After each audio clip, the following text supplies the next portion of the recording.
Hey everybody, welcome to this episode of Mailin' It, the official podcast of the United States Postal Service. I'm your co-host, Dale Parsan.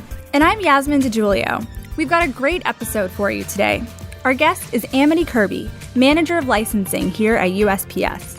We're going to talk to Amity about how she and her team manage one of the world's most iconic brands. Yasmin, did you know that in the 70s, the Postal Service became the first federal agency allowed to copyright its logos and other intellectual property? I did not. Yeah, turns out we've been able to license that intellectual property into manufacturers, retailers, and other businesses since the 90s. You may have seen some of that more recent clothing items popping up on social media lately. I have noticed those. I've also seen Postal Service branding on sporting goods, novelty items, and toys. I actually have a Christmas ornament that is a postal delivery vehicle with the branding on it. USPS is even dipping into the brave new world of non-fungible tokens, or NFTs as they're referred to in the cryptocurrency space. But we'll get more into that with Amity later in the episode. We'll be talking to Amity about what she does as Manager of Licensing, how the Postal Service's licensing process works, USPS's history of branding efforts, and some of the exciting campaigns that are underway and coming up. Welcome, Amity. Hello, hello. To start us off, Amity, could you please tell us a little bit about what your job entails as the Manager of Licensing? The Postal Service has intellectual property that we own, and those are different types of items like stamp imagery, logos, a little bit of character, all these different entities that we own trademark and copyright to, which is called intellectual property. We go out and sell that to licensees who are manufacturers, and they sign an agreement to use that intellectual property on products that they produce, and then they sell them into retail and into the retail marketplace. So the licensing team evaluates these companies, licensees that come to us asking to use our intellectual property on products, and we evaluate that. Is the collaboration or the licensed product going to extend our brand in a positive way? Does it put the Postal Service in categories, channels, audiences that we're currently not in? Are there creative ways to get the brand out there with this company? Does it make business sense for us to be doing this? So why do we do this? A couple different reasons. Brand awareness is a big issue for us. This is a way for us to reach typically younger audiences that may typically not use the Postal Service's traditional products and services. Brand protection is another big issue for us. If we don't use some of these marks, we will eventually lose them from, patents and trademarks and money. Wonderful. So when considering a licensing collaboration, what criteria do you guys have in mind? We typically want to do collaborations that put the Postal Service in a good light, that put the Postal Service in areas of business we're not normally in, reaching those different consumers and those different audiences. So how do you determine who you want to collaborate with? Do you typically approach brands, or do companies come to you and say, hey, we've got this great idea and we'd love the Postal Service to be part of it? It's a little bit of both. It is a huge component of it is selling. So you're out there pitching the brand, you're selling it. You're doing your sales pitch to all these companies, trying to convince them to sign a license with you and basically give you money to put your IP onto their products and sell into retail. But then we also have a lot of companies that see the value in the Postal Service brand and have seen some of the really cool collaborations we have done, and they come to us directly. They say, hey, I saw what you did with Vans, and we're really interested in working with you. How many product launches and collaborations do you typically work on for one given year? Ooh, that's a good question. It depends. We have our existing program where we're constantly, with apparel like T-shirts, we're constantly doing new designs throughout the year. So the licensee can go pitch to apparel companies or to retailers. And in the mix of that, right now we're probably doing an apparel collaboration, once a year. But at this point, probably for 2022, I can think of like 4 or 5 launches we have coming up, not just in apparel, but in other categories. 2021 was a really phenomenal year for the licensing program and for the organization. And we think we have some great stuff coming out in 2022 as well. We'll stay tuned. Excited to learn more about it. Clearly, nowadays where we have social media, smartphones, I'm seeing a lot of these kind of collaborations out there on social media. Before social media, seeing as how we've been doing this since the 90s, how did we go about getting the word out about these collaborations, these potential products, and licensee opportunities? So there are trade shows across the country year-round. Different industries have trade shows, so you go and you attend those trade shows and have meetings. And then you work through the retailers and the licensees to get the word out. This is, obviously before social media, so it was a lot of trade news. So press releases would go out or stories would go out through the trade, kind of letting people know what's going on. Plus, retailers will promote a lot of products themselves. Do you find that we do more licensing and branding efforts now because it's so much easier to reach a wider audience through social media? Yes, the industry has evolved tremendously over the last 20 years.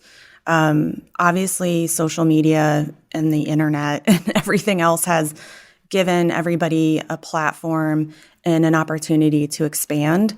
It's definitely, to the questions you're asking, it's easier to promote and bring awareness and tell people, hey, look at this, what we're doing. This is really cool. Versus, 10 years ago when you were relying on trade or word of mouth. The internet and social media is beautiful for marketing your brand. And especially reaching the younger audiences, as you mentioned, since so many of them interact primarily through the digital space. Absolutely, yes. So what makes a potential licensee a good personality match for the Postal Service? Well, as I said before, we want to be working with partners who are positive and put the Postal Service in a good light. Nobody controversial, hopefully.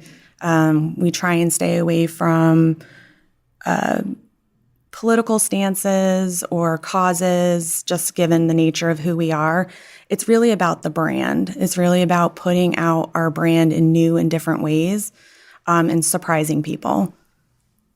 So do you have any examples of anything recently that really stands out to you as something that might be a little bit unexpected but turned out to be a good fit for us?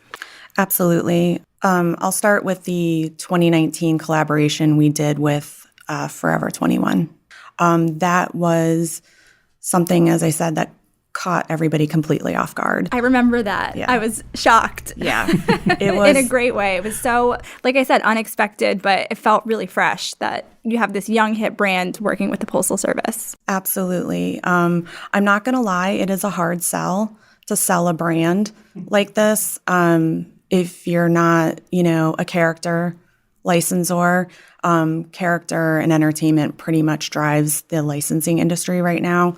So at that time, when we were talking to Forever 21 and we decided to go ahead with that collaboration, we felt it was a tremendous opportunity to do something completely different, show people that you can do fun and clever and creative things with us and that we're open to that. And then it was just completely unexpected. And when it launched, it was absolutely amazing. Did you see a lot of success from that particular collaboration? It was tremendously successful. I can imagine that it takes a long time to go from just starting with an idea of a brand you want to collaborate with to having a final product available for sale. Can you give us a sense of what that timeline looks like? Yes, from the time that you meet and start having discussions and then hopefully sign an agreement and then get to market can take anywhere from 12 to 18 months. Wow. Yeah. That's quite a long time. So you're working on things now that we'll see next year. Yes. And things that come out this year were probably started a year ago. And you're talking, it's not just one thing. Like as you're doing a Forever 21 collaboration, you're also doing these other projects. So it's a lot of moving parts. Can you tell us about some of the most exciting campaigns that are happening now or coming up? Well, we just launched Vans, the Vans USPS collection, which is still currently going on. Very successful, a lot of social media buzz, a lot of media buzz.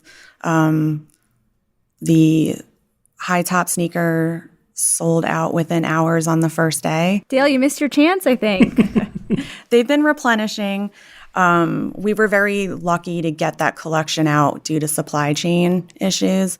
But obviously Forever 21 kind of kicked everything off for the program, for the modern program. And we've kind of just been building on that. Vans obviously was another good apparel collection that we're doing. We do have some fun things coming up on the horizon for 2022. We have another collaboration that we can't talk about now, but is coming. And we'll let everybody know when we're allowed to talk about that. But we have some other areas that we're getting into for the program, for the Postal Service. Toys and games. We have things for kids. Yeah. That really younger audience, as you mentioned. Absolutely. That's the audience you kind of want to get now. You want to get them when they're young, and hopefully they stay with you through their life. One of the most exciting things we've done recently is the Kid Tracks Ride-On, which is a mini mail truck that kids can get in and ride. So you look like you're driving your mail truck down the street. That is so cute. That's adorable. What about the uniform? Do you have a little mini children uniform? We do. We have a kids Halloween costume that they can wear year round. And we also have a dog costume. My friend has the dog costume, and it's adorable because it looks like the dog is carrying a little package, a little priority mail package. Oh my gosh. It's great. So as stamps are released, they get grabbed up by collectors and get displayed really nicely. And what caught me off guard was starting to see this for stamps or pieces of art in the NFT space. I feel like we recently launched into this. I was hoping you could tell us a little bit more about that collaboration. Absolutely. The NFT market has really exploded and is very popular. Can you explain what an NFT is, Amity? Yep. It is a non-fungible token. It took me about 6 months to figure it out because I'm old. It's basically a way of collecting in the digital world. It's not a physical collecting. Stamps have always been a physical collecting item. You buy the stamp, you display it, as you said, and you put it in your collection. This is a way for people to collect digital stamp art. It's not a stamp, it's the art, and it's put into this NFT platform format. And, we're just like, let's go for it. Worst case scenario, we put it out and nobody buys it and it's just terrible. And everybody's like, what the heck are you doing? But we put it out, and our first stamp were the 4 digital images of Day of the Dead. Those are pretty stamps. They're very pretty. And they sold out in 0.3 of a second. Yeah, Dale, you tried to get them, didn't you? Selfishly, I did, and I failed. I did as well. You gotta have that fast internet connection. Yes. Oh my gosh. And I believe we have a second series that came out as well. We did. We launched A Visit from St. Nick on Christmas Eve. So as we're talking about these different groups that we can collaborate with and the challenges that Postal Service has in trying to get attention on our intellectual property as compared to characters, there's a character that comes to mind. Mr. Zip, a beloved character for the Postal Service. Do we have any plans for old Mr. Zip? Yes, we love Mr. Zip. Mr. Zip has a special place in many people's hearts. He was a character that was introduced, I believe, in 1963 to introduce the American public to the zip code that the Postal Service had just implemented. And it was a way to educate the public on what it was, how to use it, in a fun manner. So he will turn 60 years old in 2023. And we have decided to give Mr. Zip a little bit of a facelift to kind of refresh him and make him a little more youthful and more fun, because our goal for him is going to be education, STEM, STEAM, all kinds of things for kids. So it can be anything from talking about sustainability to geography, how to write a letter, how to move it, traditional postal type programs, but also encompassing other areas. Our stamp program, for instance, is a huge educational piece that we can leverage with Mr. Zip, that he can go out and teach kids about the different subjects that we have done on stamps and why we did them and why they're important to American history. So we're just getting rolling, and we have very lofty plans for the new Mr. Zip. That's great because you mentioned earlier so much of branding is character driven with a lot of other companies. So I think it's great that we're bringing back one of our more iconic characters, as some of our listeners may remember from one of our earlier episodes where we talked about Mr. Zip, Mrs. Zip, and his introduction to the American public. So it'll be great to see him again. Yes, we're really excited for him, and we're excited to introduce him to younger audiences. And we also gave him a sidekick. Who's that? It's Sonic the Eagle. He's a cute little eagle that will help him in his adventures. I have a very big smile on my face right now. I know you do. I can see it. Your eyes are huge. So speaking of vintage imagery from the Postal Service, I've noticed that most of the collaborations that I see, it's using our older logo. It's not our current blue and white logo with the eagle. Can you talk a little bit about why that is? Much of licensing over the last 20 years has been very rooted in vintage. Vintage brands are very popular. It's a trend that has stayed around for a while.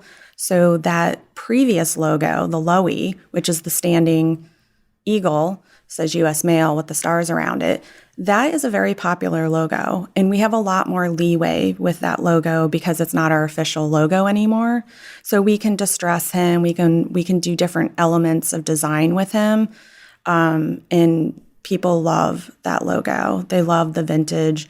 And does it have to do with, I think you mentioned earlier about protecting our trademarks. So is it the case where we just have to kind of use it to show that we still use it? Absolutely. So we carry it on some of our envelopes and packaging to show use.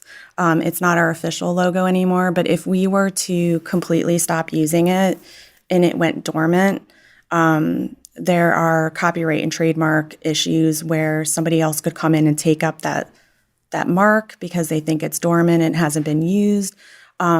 So licensing is a good driver for this organization and for the legal department to protect these old logos and these old marks because we're using them in new and different ways, but we're showing use. Therefore, they're protected. That's interesting. I never would have thought about that. Have you seen any companies use the Postal Service intellectual property without permission? Oh, yes. Yes. And what happens in those cases? There's different things that can happen. Most of the cases are not really public facing. Most people wouldn't know about it. We work with our legal department and we will send out cease and desist letters to let them know, hey, you're using our intellectual property without permission. Maybe you didn't know that. A lot of people think that because we're the federal government that they can just use our marks, but that's not true. We did this past fall have a very public issue of somebody using our marks without our permission. Many people in the public saw this happen. It was on a piece of apparel. And in that case, we reached out to the company directly to say, hey, what's going on? Can we talk about this? You didn't get our permission. And the Postal Service did a really good job putting out messaging. And as long as I've worked here, we haven't really addressed things of that nature. And we put out some really nice messaging on our website saying that we are serious about our brand. We protect our trademarks. And we will do everything to protect that. And that was a nice support from the organization to show people that you can't use our marks without our permission. You have to come get permission from us. We do hold copyright, we do hold trademark, and you need our permission to use our marks commercially. So in the end, things worked out for both entities, but it was a really good example of what not to do in the licensing world. Because, in that case, we could have done something bigger. We could have done a big program, and it could have been very successful for both entities. I can also imagine that something like that being just kind of announced on a piece of apparel could impact any other collaborations that you might have that are sort of in that same space. You're absolutely right. When entities do that, nobody knows what we're doing behind the scenes. Some of these collaborations, as I said, they take 12 to 18 months. I mean, you're talking, a year before the public even knows about it and before we are allowed to publicly tell you, hey, we just launched with Vans. Isn't that cool? We had to keep that quiet for a year, and it was really hard. And, these decisions that companies make can have impacts on other projects. So you talked a lot about the benefits to the Postal Service of doing these collaborations, but what are some of the risks? Probably one of the biggest ones is if you put the product out and it doesn't sell well, it kind of falls flat and the public isn't really into it. That's probably the biggest one. We're very cognizant and careful about who we work with and making sure that the messaging is on brand so that we don't get into situations where we could be in trouble. One of our standard issues is we're not going to do anything that could put the Postal Service at risk in any capacity. So really we are looking for these kind of innocuous, fun collaborations that put the brand out in fun ways and don't really put us at risk for anything. Makes complete sense. So Amity, I think throughout this conversation, we've really established that there is a value in our brand, that people are interested in it. But we also do want to protect our brand, as you mentioned. So if there's a company that wants to work with the Postal Service on a potential collaboration, how do they go about it? There's a couple different ways that they can reach out to the licensing team. We do have an agency, Global Icons is our licensing agency, and they are kind of the front end. These licensees or potential licensees and companies can reach out to Global Icons to start the conversation. We have a page on USPS.com that talks about the licensing program and how you can reach out, kind of showcases what we do, some of the collections we've done. And if you want to work with us, you can reach out. Really, it's about making contact. In this day and age, you'll get emails from LinkedIn, people wanting to connect, asking like, hey, I saw you post about this. We'd love to do something with you. Trade shows. Every year, the licensing industry has a huge trade show in Vegas, the Licensing Expo. So we'll set up meetings with companies out there. Or companies will set up meetings with us. So a couple different avenues. Really, it's just about, making those connections, either through our licensing agency, coming to the Postal Service website and checking on the licensing page, and reaching out directly to us to get that conversation going. Amity, thank you so much for joining us today. It's been very enlightening to hear all of the exciting opportunities and collaborations that we have ahead of us. Yeah, thank you for having me and giving me a chance to talk about the licensing program. It's really an exciting part of the Postal Service, and we hope everybody is excited about it. What's the best way for our listeners to find out about new collaborations once they're announced? Social media. We have a really good partnership with the social media team. They've been very supportive of putting out new launches. Check out in retail. We carry a lot of licensed product on Postal Store. Just keep an eye out. Thanks, Amity. Thank you.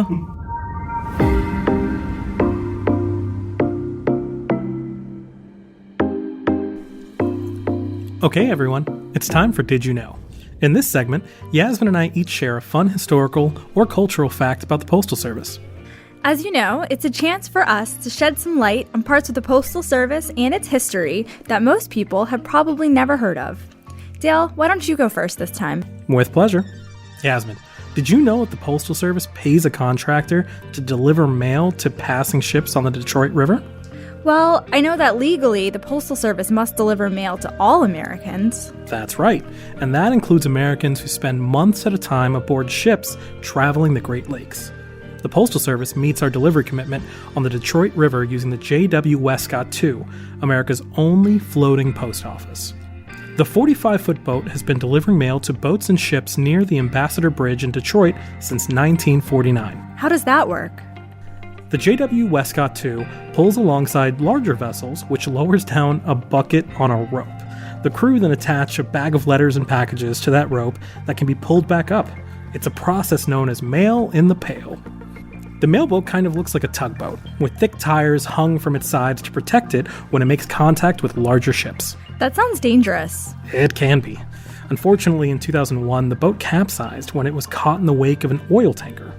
Fortunately, there haven't been any other accidents since that, and the company that owns the boat has a long history. Captain John W. Westcott created the Westcott Company in 1874 to ferry supplies, and later mail, to passing and waiting ships in the Detroit River using rowboats. Please tell me they've upgraded since then. Of course. Today the company uses a diesel engine to power its boat. Anyone trying to reach a sailor traveling the Detroit River can do so by writing the name of the ship they're trying to reach, followed by Marine Post Office, Detroit, Michigan, 48222. That particular zip code is dedicated specifically to the mailboat for the delivery of mail to passing ships. That was a really good one, Dale. I'm actually going to stick with our nautical theme today. So, did you know houses on Lake Geneva in Wisconsin have their mail delivered by mail jumpers? What are mail jumpers? Every summer, from June 15th to September 15th, 6 jumpers are hired by the mail contractor. They're usually teens looking for a summer job. The mail jumping service apparently began in 1916, but the first female jumper wasn't hired until 1974. To do their job, jumpers literally leap off a slow-moving boat onto a dock. They then sprint to the mailbox there, where they deposit incoming mail and take out any outgoing mail. The last part of their job requires them to leap back onto the boat without missing a beat. I'm exhausted just thinking about it. How fast is the boat going? The double-decker boat, which is large enough to seat about 150 passengers, travels at about 5 miles per hour. So the jumper's day begins at the post office at 7 a.m. That's when they arrive to pick up the mail. From there, they sort it into slots on the boat's front cabin and prepare for launch. Deliveries start at 10 a.m. The whole route takes about 2.5 hours to complete, and each jumper makes up to 75 jumps a day. In between the jumpers narrate the lake tour for passengers, who are mostly tourists who pay to take the mailboat tour. Hopefully the people on Lake Geneva don't get a lot of heavy deliveries. Apparently, the largest item ever delivered was a flat-screen TV. Can you imagine jumping from a boat to a dock with that? That sounds like a story for another time. So Dale, who do you think wins today's Did You Know? I'll be honest, mail jumpers sound pretty cool. I would love to see them in action.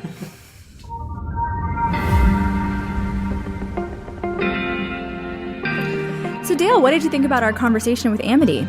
I thought it was incredibly informative. I'm really excited to hear more about our future collaborations, and selfishly, I want to hear more about Sonic the Eagle. Are you going to get any apparel with Sonic the Eagle on it if it comes out? You know I will. I'm excited to see Mr. Zip make an appearance again. Maybe even Mrs. Zip? He's an iconic character, as you remember from one of our earlier episodes. Overall, it was really great to hear Amity show us the behind-the-scenes look at how these product collaborations come into play. Absolutely. It's a part of the Postal Service that I truly didn't have much insight into. With that, we'll wrap it up for today. Don't forget to subscribe to Mailin' It wherever you get your podcasts to make sure you don't miss the next episode. And follow along on Instagram at US Postal Service, Twitter at USPS, and on Facebook for updates on our upcoming collaborations.